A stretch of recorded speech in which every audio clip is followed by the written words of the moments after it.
Oi, eu sou a Sofia e eu tô aqui para apresentar para vocês o novo módulo do Telecurso 2000 Profissionalizante. É Metrologia, que é a ciência das medidas e das medições. Nesse módulo, você vai entender a importância das medidas para a mecânica. E aqui no meu laboratório, eu vou ter a ajuda do Caio, que é o estagiário que vocês já conhecem. É isso aí. Vim fazer um estágio aqui com a Sofia, que é uma ótima técnica em metrologia. E a metrologia é muito importante para a mecânica, porque ela garante o processo de fabricação, cuida dos instrumentos e ela indica os métodos de medição. Nossa, Sofia, eu achei que isso aí fosse mais simples. Tudo isso é para buscar qualidade e garantir uma intercambiabilidade de peças. E peraí, agora eu não entendi nada. Explica isso aí direito, vai. É o seguinte, imagina um carro importado rodando no Brasil e que de repente ele precise de um pistão novo. Se as medidas do pistão fabricado no Brasil não estiverem corretas, ou o pistão não entra no cilindro estrangeiro, ou então fica folgado, prejudicando o bom funcionamento do motor, não é isso? Exatamente. A metrologia existe para garantir que o pistão fabricado aqui possa substituir o original e trabalhar perfeitamente ajustado ao cilindro produzido no país de origem. E para que essa qualidade seja atingida, é necessário o uso de instrumentos de medidas. Esse é o tema do nosso módulo. Na teleaula de hoje, você vai saber como se desenvolveu a necessidade de medir com maior exatidão e ainda vai ver como se deu o surgimento do sistema métrico. E se você também quer qualidade na medida exata, então fique ligado, porque a nossa primeira teleaula de metrologia já está começando. Vamos lá.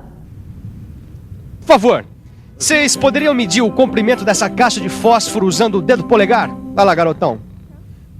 Quanto dá? Deu mais que 2 polegares. Muito bem, o senhor agora. Não, deu 2 polegares. E agora vamos medir o comprimento daquele carro usando o palmo. Vamos lá? Vamos lá. Vamos ver o que vai dar? Vai, garotão, você primeiro.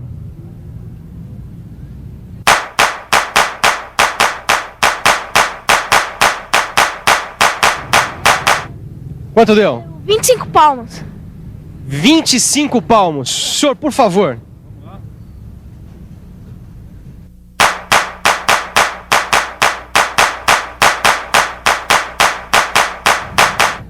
E aí, senhor, quanto deu? Deu 18 palmos. 18 palmos. Agora, para terminar, vamos medir aquela calçada ali com os pés. Vamos lá. Então, nós vamos medir essa calçada daquela ponta até aquela. Garota, é com você.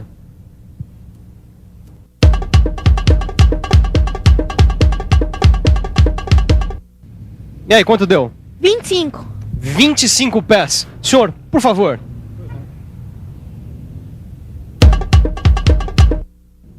Quanto deu? Para mim, a largura da calçada deu 19 pés. 19 pés.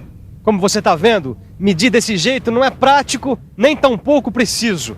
Só que era assim que o homem fazia até há bem pouco tempo atrás. Ele usava o próprio corpo humano como padrão. Foi assim que surgiram a polegada, o palmo, o pé, a jarda, a braça e o passo. Polegada, palmo, o nosso pé, jarda, essa é a braça e o passo. Tá aí. Gostei, Silvano. Olha só, Tito. Nesse livro aqui está escrito que nos séculos XV e XVI, os padrões mais usados na Inglaterra para medir o comprimento eram a polegada, o pé, a jarda e a milha. E o mais interessante é que alguns desses padrões são utilizados até hoje. Nós podemos encontrar aí os correspondentes deles em centímetros. Tô vendo aqui sim, ó. Uma polegada é igual a 2 centímetros, 54 centésimos de centímetro. Um pé é igual a 30 centímetros, 48 centésimos de centímetros. E uma jarda é igual a 91 centímetros, 44 centésimos de centímetros. Titão, olha aqui uma coisa. Mas o que é isso, Silva? A Bíblia? A gente vai rezar agora? Que rezar, Titão. Eu estou querendo te mostrar que a preocupação do homem com as medidas é muito antiga.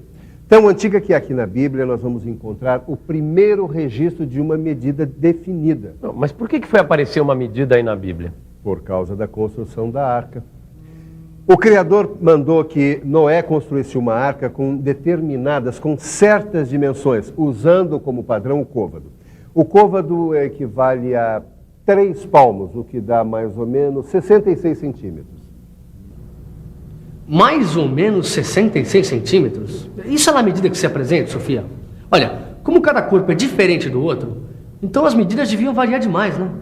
Isso que você está falando, Caio, tem a ver com a padronização. Se a medida do corpo varia de uma pessoa para outra, não existe uma medida oficial. Pois é. Tu já imaginaste como é que seria a mecânica sem medidas padronizadas? Isso nem dá para imaginar. Pois é. Os antigos já tinham percebido isso e, de alguma maneira, eles buscaram um jeito de encontrar essa padronização. Por isso, todas essas unidades eram baseadas no corpo do rei e tinham de ser respeitadas por quem realizasse medições naquele reino. O problema é que, se o rei morresse, mudavam todas as medidas, né? Para evitar problemas assim, os antigos egípcios criaram um padrão único para a medida deles, que era o cúbito. O cúbito era igual à distância do cotovelo à ponta do dedo médio. Mas, de novo, o corpo como referência? Só que, desta vez, ao invés do corpo, eles utilizaram barras de pedra com o mesmo comprimento em suas medições. Foi aí que surgiu o cúbito padrão. O problema é que o cúbito padrão em barra de pedra não era um instrumento muito prático para ser usado numa construção. Por isso, foram gravados comprimentos equivalentes ao cúbito padrão nas paredes dos principais templos egípcios. Assim, cada um podia conferir periodicamente o tamanho da sua barra e ficava mais fácil construir uma pirâmide. E foi exatamente o que os franceses fizeram com a toesa no século XVII. Toesa era a unidade de medida linear usada na França. Olha, esse livro aqui conta que eles materializaram a toesa em uma barra de ferro com 2 pinos nas extremidades e chumbaram essa barra na parte externa do Grand Châtelet, em Paris. Ah, pelo jeito assim, ficava à disposição de quem quisesse aferir os seus instrumentos. Mas, Silva, quanto é que valia uma toesa? A toesa equivalia a 6 pés, o que dá mais ou menos 182 centímetros e 9 décimos de centímetro. Pelo jeito, desde aquela época, os franceses sacaram a importância de se ter uma medida padrão. Aí pegaram e chumbaram a barra na parede. Pois é, e nem assim eles resolveram o problema. É que o material se desgastava com o passar do tempo e o padrão teve que ser refeito. E para que não fosse mais preciso refazer esse padrão, com o tempo surgiu um movimento procurando criar uma unidade natural.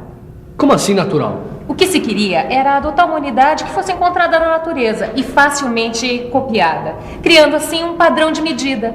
Tá mais do que na hora de parar com essa história de copiar as medidas do corpo humano, né? Mas eles queriam também que essa unidade natural, ela tivesse os seus submúltiplos estabelecidos segundo o sistema decimal. E esse sistema, ele foi inventado pelos hindus 4 séculos antes de Cristo. E qual foi a unidade natural encontrada? Ficou acertado que a nova unidade deveria ser igual à 10ª milionésima parte de 1/4 de meridiano terrestre. Essa nova unidade foi chamada de metro. A palavra metro vem do termo grego metron, que significa medir. Bom, para calcular o meridiano da Terra, foram escolhidos 2 astrônomos franceses, Delambre e Méchain. Utilizando a toesa como unidade, eles mediram a distância entre Dunkerque e Montjuïc, perto de Barcelona. Bom, a partir daí, foram feitos cálculos e chegou-se a uma distância.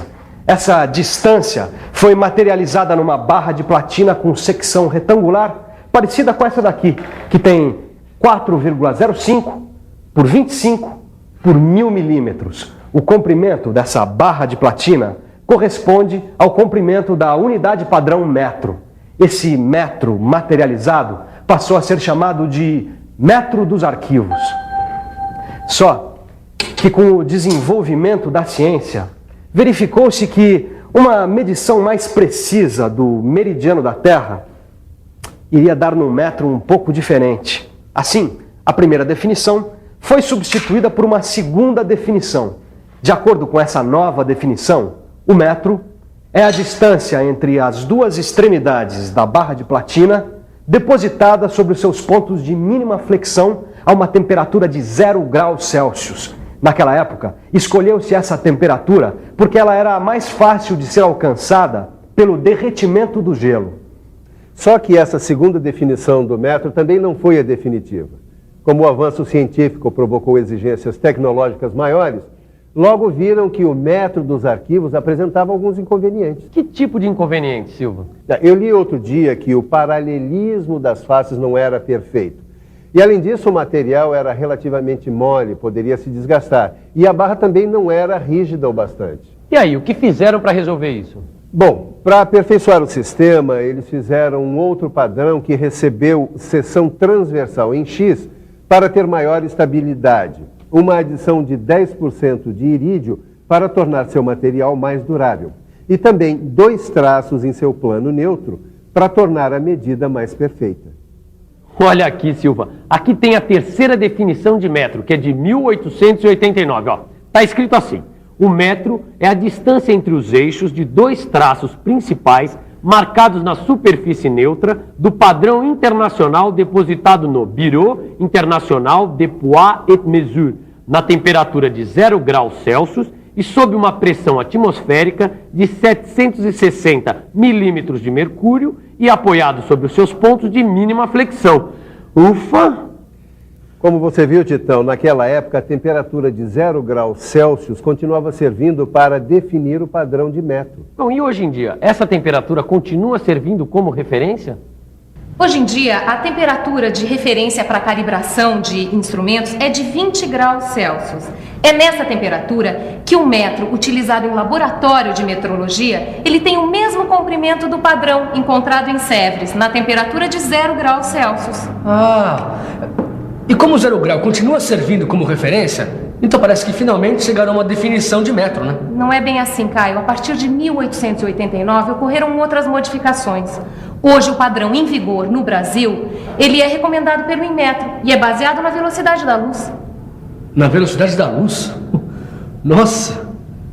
Mas vem cá, o que é Inmetro, hein? Inmetro é o Instituto Nacional de Metrologia, Normalização e Qualidade Industrial. Ele é um órgão muito importante para a mecânica. E adotou o metro como sendo o comprimento do trajeto percorrido pela luz no vácuo, durante o intervalo de tempo de 1, dividido por 299.792.458 avos do segundo. Só que todas essas definições, elas apenas estabeleceram com uma maior exatidão o valor de uma mesma unidade que é o metro. Mas para que tanta exatidão, Sofia? Ora, porque a metalmecânica trabalha com tolerância mínima. Tolerância, diferença máxima admitida entre um valor especificado e obtido. Margem especificada como admissível para o erro em uma medida ou para discrepância em relação a um padrão. Para o pedreiro que construiu esse prédio, essa margem especificada como admissível, ou seja, a tolerância, pode se dar em centímetro. Já o marceneiro que fez esse móvel trabalha com uma tolerância em milímetro, que é 10 vezes menor que o centímetro. Agora, para o profissional de metalmecânica, essa tolerância tem que se dar em micron, que é 1000 vezes menor que o milímetro. Essa relação entre essas e outras unidades derivadas do metro, você encontra descrita no seu livro de estudo. A correta medição em todo o processo de fabricação é fundamental para se conseguir qualidade. E para que a medição seja de fato correta, é importante que o instrumento de medir esteja calibrado. Agora, tão importante quanto calibrar os seus instrumentos é revisar tudo que a gente aprendeu até agora. Vamos lá? E atenção, se liga aí que é hora da revisão. Nesta primeira teleaula do módulo de metrologia, você aprendeu que antigamente as medidas se baseavam no corpo humano e que mais tarde foi adotada uma unidade natural que podia ser facilmente copiada. Essa unidade foi chamada de metro e recebeu diversas definições, como você pôde acompanhar. Na próxima teleaula, você já vai aprender a usar os instrumentos básicos da metrologia. Enquanto isso, faça os exercícios no seu livro de estudos. E até a próxima teleaula. Tchau! Tchau, tchau.